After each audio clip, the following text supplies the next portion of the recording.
What if I told you there was a show where two scientists got stuck in time, jumping from one historical event to another, never able to return home?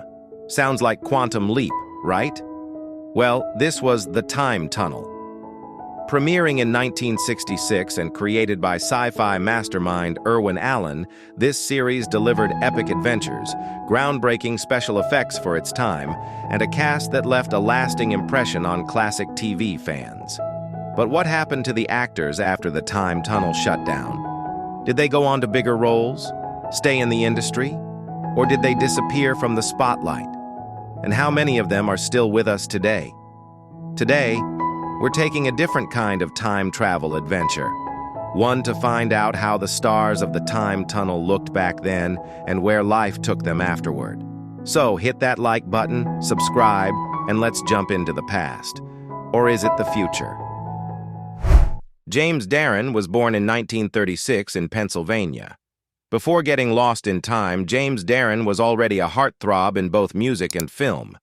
In the 50s and 60s, he succeeded as a singer and appeared in movies like Gidget, where he played a charming surfer. His career was taking off when he joined the Time Tunnel in 1966. In the series, Darren played Tony Newman, one of the scientists who ends up trapped in a chaotic journey through different historical periods while testing the time tunnel. He and his partner, Doug Phillips, jumped from one era to another, trying to survive and find a way back home. Spoiler, they never made it. After the series, James Darren continued acting and focused even more on his music career. He shined in T.J. Hooker in the 80s and gained popularity as Vic Fontaine in Star Trek Deep Space Nine. Sadly, he passed away in 2024 at the age of 88 due to congestive heart failure. Robert Colbert was born in 1931 in Long Beach, California. Before diving into time travel, Robert Colbert already had a solid TV career, appearing in several Western series, including Maverick. Interestingly, Warner Brothers even tried to make him the next James Garner, but the audience didn't buy into it. Fortunately, in 1966, he landed the role of Doug Phillips in The Time Tunnel. Doug was Tony Newman's partner in this time travel adventure. He was the more serious and rational one, always trying to keep chaos under control. But just like Tony, he kept running into trouble, meeting historical figures and nearly dying episode after episode. In the end, the duo never made it back to the present, leaving fans hoping for a conclusion that never came. After the series, Colbert continued working on TV, appearing in shows like Dallas and Land of the Giants.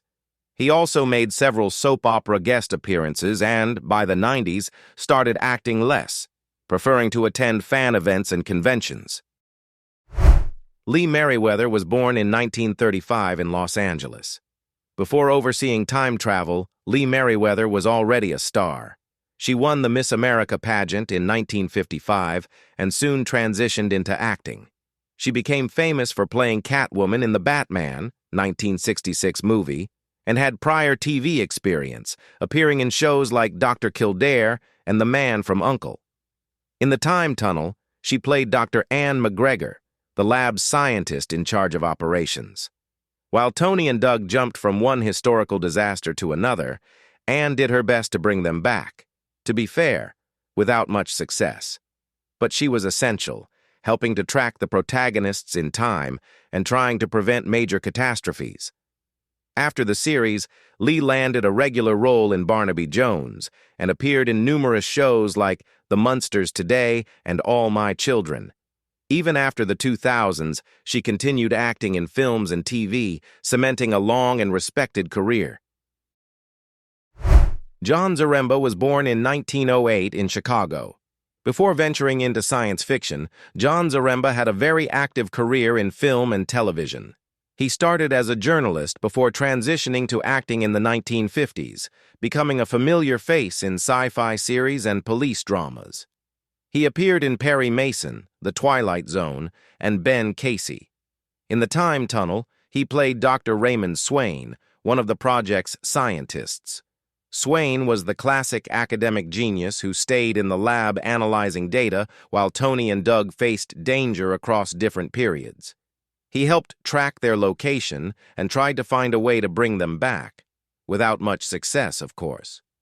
After the series, Zaremba appeared in many popular productions of the 60s and 70s, including Mission Impossible, Lassie, and Dallas. His last work was in the early 80s before he retired from acting. He passed away in 1986 at the age of 78 due to heart failure. Whit Bissell was born in 1909 in New York. Before overseeing time travel, Whit Bissell was already a film and television veteran. He appeared in dozens of classic movies from the 40s and 50s, including Invasion of the Body Snatchers and The Creature from the Black Lagoon. Always playing authority figures, scientists, or military men, he was one of those actors everyone recognized but few knew by name. In The Time Tunnel, he played General Haywood Kirk, the head of the project.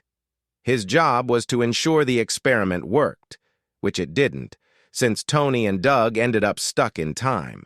Still, Kirk did his best to help them, trying to bring them back while dealing with military bureaucracy and other crises. After the series, Whit Bissell appeared in numerous TV shows and films, including The Time Machine and The Incredible Hulk. His last role was in the early 80s before he retired. He passed away in 1996 at the age of 86 due to complications from Parkinson's disease. Wesley Lau was born in 1921 in Wisconsin. Before stepping into the world of time travel, Wesley Lau was already a familiar face on TV, especially to Perry Mason fans, where he played Lieutenant Andy Anderson. He also made appearances in several popular shows of the 50s and 60s, including Bonanza and The Twilight Zone. In The Time Tunnel, he played Sergeant Jiggs, a military officer working at the Time Tunnel complex. Like a good sergeant, he followed orders and assisted in operations, ensuring the more grounded side of the project ran smoothly. Though not one of the main characters, his presence added a layer of realism to the military base. After the series, Lau made guest appearances in shows like Mission Impossible and The Magician, but his career gradually slowed down. He passed away on August 30, 1984, at the age of 63 due to cancer. Thank you so much for watching. If you enjoyed this video and want to see more amazing content, please consider subscribing to our channel. Don't forget to hit that like button and share this video with your friends and family. Your support means the world to us, and it helps us continue creating fantastic videos like this one. Thanks again, and see you next time.